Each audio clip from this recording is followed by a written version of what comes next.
Hello, my name's Michael Conneely, and this video is about the nodes changing sign, or specifically it's about the nodes of the moon entering a new set of nakshatras. And so this is the part 1 video, which is about Ketu, the south node, activating the nakshatras within Libra, Vishakha, Swati and Chitra. And there's going to be a part 2 video all about Rahu, the north node, activating the nakshatras within Aries. So those are Krittika, Rohini and Ashwini. I'm noticing pressure, instability and disturbance as the nodes change sign now. The signs Libra and Aries are affected massively, and I've already done a video and blog about the signs being affected. As I said, this video and blog is about the nakshatras being affected. And the transit of the nodes changing sign, Rahu into Aries, Ketu into Libra, will last for the coming 18 months. And especially the nakshatras ruled by the nodes of the moon, especially Swati within Libra and Ashwini within Aries, will be experiencing turbulence, health issue and big life changes. So check out, have you got planets there in Libra Aries sign axis, in the nakshatras within Libra and Aries, and perhaps especially Swati and Ashwini. And of course the other nakshatras which are ruled by the nodes of the moon are also affected big time by this change in the filtering and expression of the nodal energies. Now positively, of course, all this is pressure. Pressure can be positive even if it's painful. Even death and rebirth experience for each of us. Positively, this new energy flow is reshaping our life path for fuller expression of our incarnational life purpose now. And positively, it will be brought about at its highest with us having a centered spiritual awareness and with love. But I'm noticing difficult pressures affecting Vishakha and Swati and Ashwini nakshatras now. For example, issues are definitely being created by the nodes of the moon's unstable energy entering the new signs. And plus, of course, at the same time, so many planets are changing sign now. And of course there's the potential for rant and divisiveness and tension because Kalsarpa Yoga is in the heavens now. So on the 12th of April 2022, Rahu and Ketu, the nodes of the moon, change sign into Aries and Libra. And this will bring about major life changes in life path, in energy and in sense of self for most people.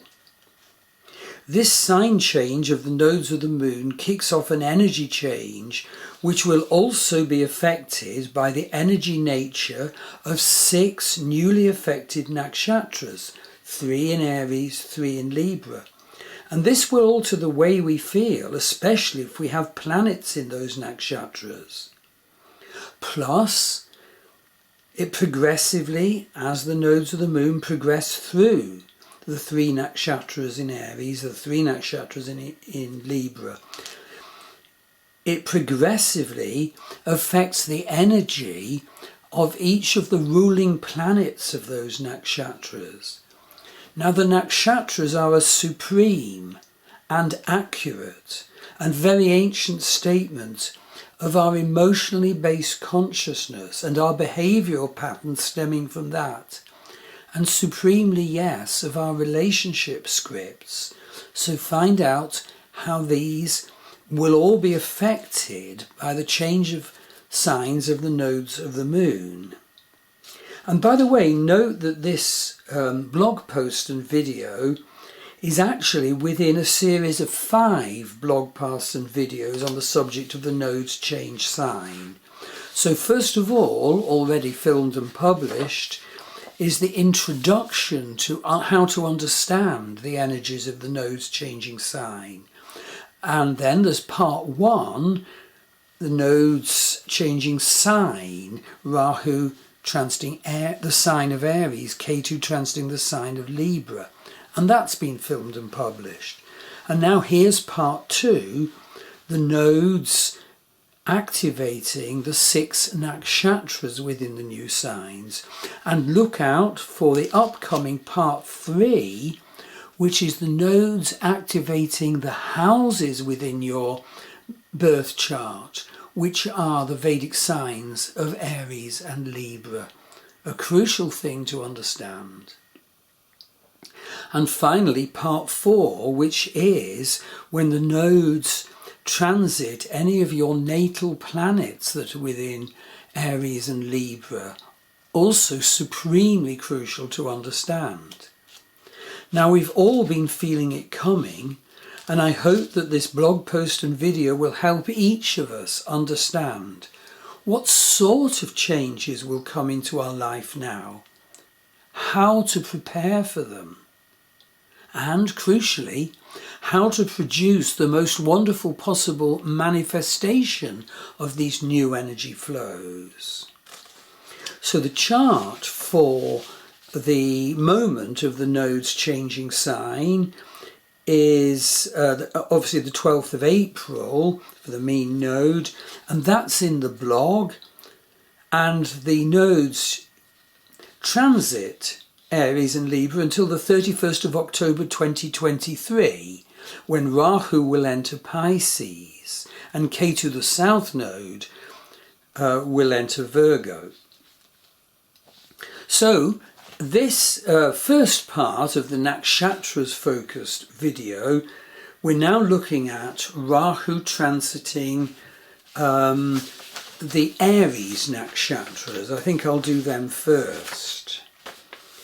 So Rahu brings his energy to our experience of 3 nakshatras within Aries, and these are Krittika, Bharani and Ashwini. And here's some detail on what these will mean. So first of all, let's look at Rahu, which enters the back end, of course, of Aries, will transit Krittika nakshatra. And the Rahu transit within Aries of Krittika involves Krittika Pada 1 only. This is because only the first Pada of Krittika falls within the sign of Aries. The other 3 Padas are in Taurus, and already Rahu has transited through those other 3 Padas of Krittika. So what's the energy of Krittika Pada 1? Well, I would say it's somewhat daredevil and militant. It is ruled by Jupiter, and so it has an ultimate focus on Dharma. And it's also Pushkara, and so that's somewhat like Chiron, the wounded healer. And so as Rahu transits Krittika Pada 1, we can find healing through these powerful aggressive energies.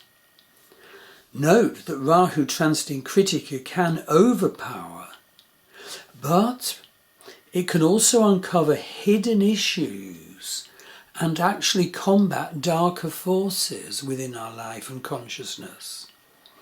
Rahu transiting Krittika Pada 1 is militant, and this can include forceful ability to uncover what is hidden or struggle with darker forces.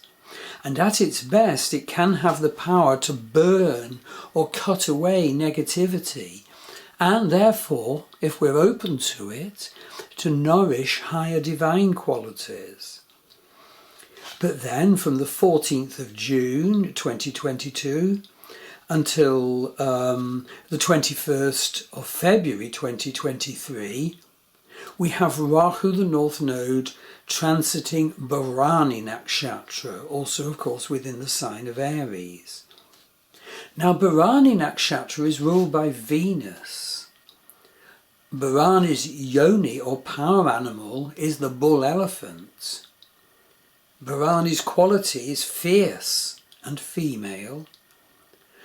Rohini is extreme energy with big transformations emerging, and Rahu will totally accentuate those qualities. Negatively, Rohini can inflict opposition on others, but fights to liberate themselves, the fight for freedom. So Rahu transiting here from June 22 to February 23 will intensify those energies in our consciousness and in our actions. That's true for everyone, but especially if you have planets within Aries. Now Rohini is intelligent and witty and loves the fine things of life. But Rohini is also, or can be, fanatical in beliefs. Rohini is an extremely creative, artistic sign into music and dance and can be pleasure-driven. Transiting Rahu will activate and intensify all of that. And remember, in the background, it's transiting Rahu in Aries, which will be very me first and assertive. So that's how this energy will manifest, especially for Aries people, especially for Rohini people, but everyone will feel that new assertion, and everyone will feel the facets I've described of Rahu transiting Rohini. The dark side, incidentally, of Rohini is they can be manipulative and seductive and compelling. You know, they could even be cruel, sinister and morbid. Rahu's transit here can accentuate those too. Essentially, Rohini is to do with the growing processes that emerge from within.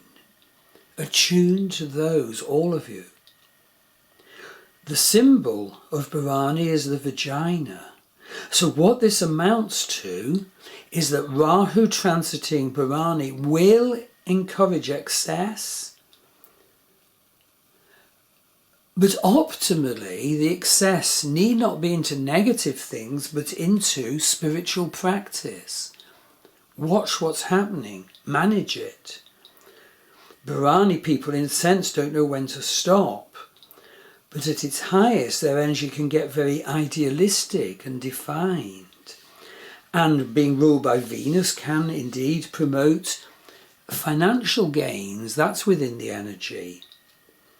Now in the blog coming with this first part video to do with the nodes transit through the new 6 nakshatras, I go into detail about how Rahu transiting through Rohini will affect the 4 padas.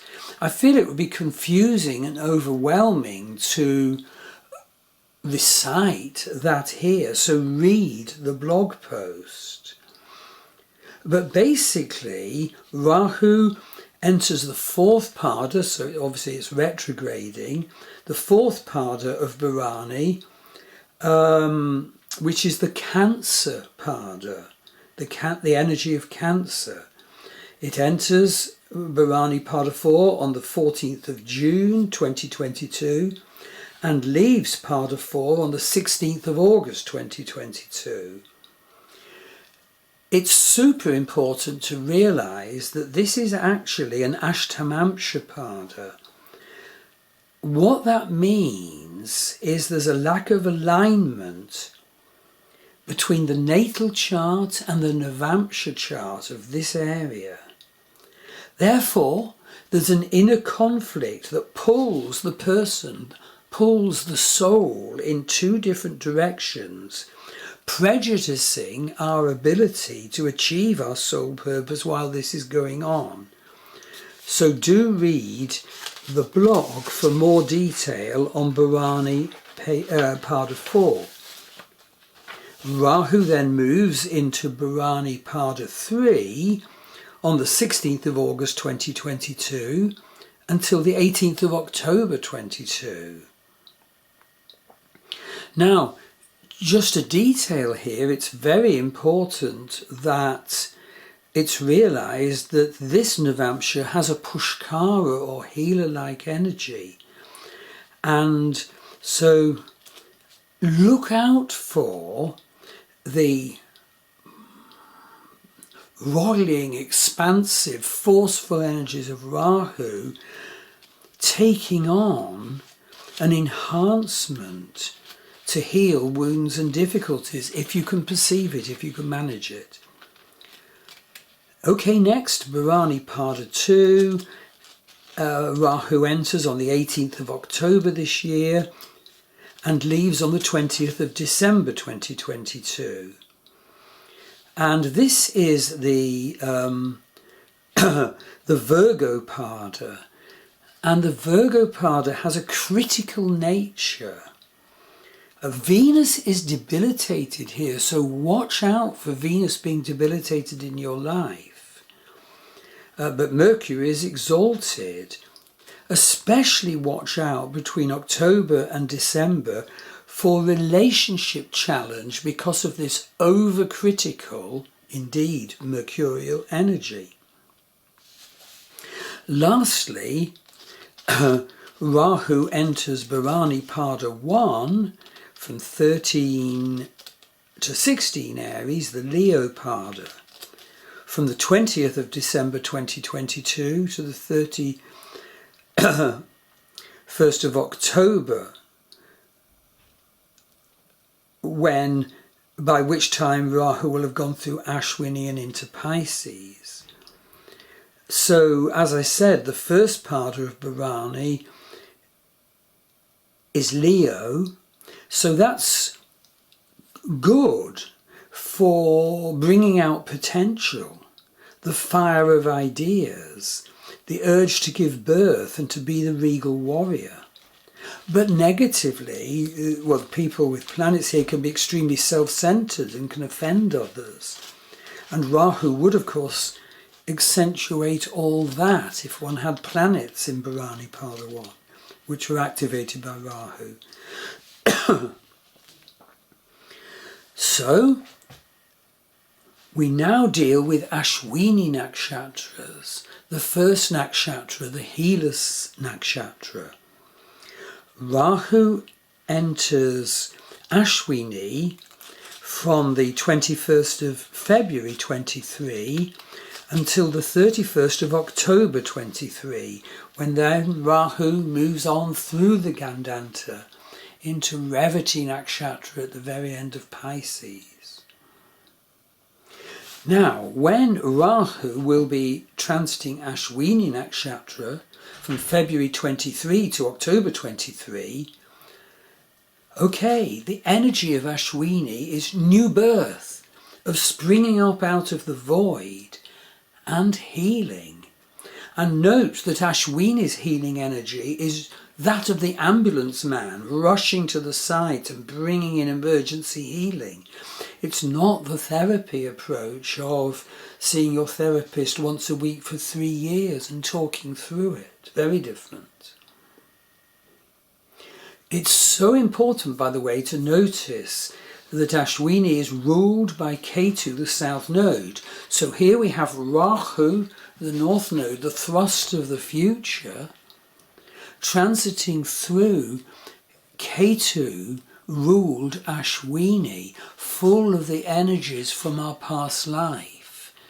Watch out for past life issues arising, even people from past life. So there's quite a bit more about Rahu transiting Ashwini in the blog post. And of course there are 4 padas within Ashwini. So the first one is the Cancer Pada, which Rahu transits from the 21st of February 23 until the 25th of April 23. So certainly note that Mars energy gets debilitated there, and Mars is the ruler of Aries, in which sign this falls. So there could be emotionalism and, lack of, spiritually directed warrior Mars energy. Okay, Rahu then moves into Pada 3 of Ashwini, and that is from the 25th of April 23 to the 27th of June 23, a more humorous, communicative and sexually orientated energy. Rahu then enters Pada 2 of Ashwini. That's from the 27th of June 23 to the 28th of August 23. And this is the Taurus Pada. And of course, Rahu is exalted within the Taurus energy, exalted with obsession, exalted with impatience, but also with adventure and passion that can be positive. And lastly, Rahu gets to Ashwini Pada 1 at the very beginning of Aries, which indeed at the very beginning of that is the Gandanta. And this Pada 1 of Ashwini, Pada 1 of Aries, is Vargotama. In other words, in the same sign in the Rashi and the Navamsha. So look out during those dates for very good, clear spiritual openings and soul messages. And indeed, at the very end of the transit, Rahu enters the Gandanta,